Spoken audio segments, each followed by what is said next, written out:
রমজান মাস শেষ হয়ে যাওয়ার পর আমরা এরকম কেন হয়ে যাই?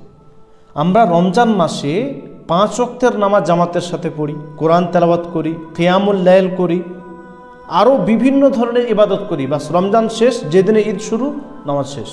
কেন এরকম কেন আমাদের?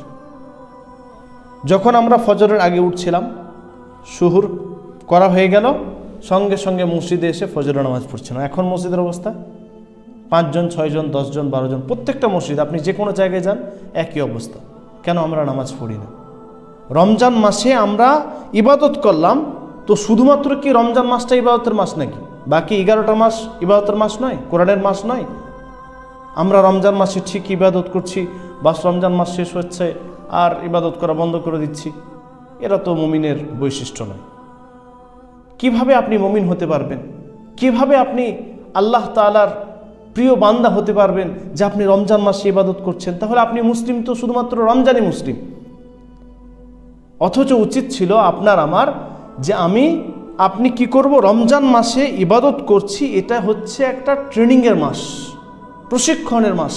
আপনাকে আল্লাহ সুবহানাহু ওয়া তাআলা শিক্ষা দিল এটার দ্বারাতে, রমজান মাসের দ্বারাতে, যে আপনি রমজান মাসে যেভাবে ইবাদত করলেন সেভাবে আরও 11টি মাস ইবাদত করবেন।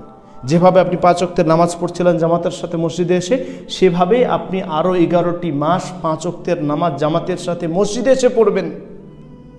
যেরকমভাবে আপনি রমজান মাসে কোরআন তেলাওয়াত করছিলেন, সেভাবেই আপনি আরও 11টি মাস কোরআন তেলাওয়াত করবেন। যেভাবে আপনি রমজান মাসে কিয়ামুল লাইল করছিলেন, তাহাজ্জুদের নামাজ পড়ছিলেন, তারাবির নামাজ পড়ছিলেন, সেভাবেই আপনি আরও 11টি মাস কিয়াম করবেন, তাহাজ্জুদের নামাজ পড়বেন। কিন্তু আমরা রমজান মাস ইবাদত করি, তারপরে বাস সব ভুলে যাই, নামাজ পর্যন্ত ছেড়ে দিই। অথচ যেগুলো ওয়াজিবি কাজ সেগুলো তো করতেই হবে।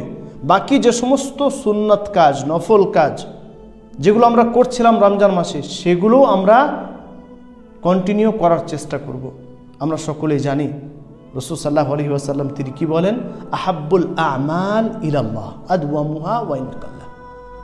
আল্লাহ তাআলার কাছে সেই আমলটাই সবথেকে বেশি প্রিয় যেটা আপনি ধারাবাহিকতার সাথে করেন, কন্টিনিউ করেন, যদিও সেটা কম হয়, যদিও সেটা ইবাদতে আপনার কাছে খুব ছোট ইবাদত, হয়তো 2 মিনিট লাগে, 1 মিনিট লাগে, কিন্তু তাও সেটা যদি আপনি ধারাবাহিকতার সাথে করেন তাহলে সেটাই হচ্ছে আল্লাহ সুবহানাহু ওয়া তাআলার কাছে প্রিয়। আপনি যেরকম উদাহরণস্বরূপ রমজান মাসে পবিত্র কোরআন পড়ছিলেন, ডেলি প্রত্যেক দিন পবিত্র কোরআন পড়ছিলেন, রমজান মাস শেষ, বাস ভুলে গেলেন। অনেকে আমরা আছি রমজান মাসে পবিত্র কোরআনকে 1 খতম করার চেষ্টা করি, কিন্তু রমজান মাস শেষ হয়ে গেলে আর পবিত্র কোরআন খুলেই দেখি না। কেন? রমজান মাস কোরআনের মাস বলে আপনি শুধু রমজান মাসে পড়বেন আর বাকি মাসে? তাই আমরা যে কোনো ইবাদত যেটা আমরা রমজান মাসে করছিলাম, রমজানের পরেও সেটার ধারাবাহিকতা বজায় রাখব, কন্টিনিউ সেটা করার চেষ্টা করব, কারণ সেটাই হচ্ছে আল্লাহ তাআলার কাছে প্রিয় ইবাদত। আর দ্বিতীয় হচ্ছে যে আপনার ইবাদত যে কবুল হলো, রমজান মাসে আপনি যে ইবাদত করলেন, আল্লাহ তাআলার কাছাকাছি হয়ে গেলেন, সমস্ত ধরনের ইবাদত করলেন, সেটা কবুল হওয়ার একটা আলামতই হচ্ছে আপনি কন্টিনিউ সেই ইবাদত করছেন। আমি ইবাদত করলাম আর তারপরে ভুলে গেলাম, জি না, এরকম করলে চলবে না। তাই আমরা রমজান মাসে যেভাবে ইবাদত করলাম সেভাবেই যেন আরও 11টি মাস ইবাদত করতে পারি, সেটার চেষ্টা আমাদেরকে করতে হবে।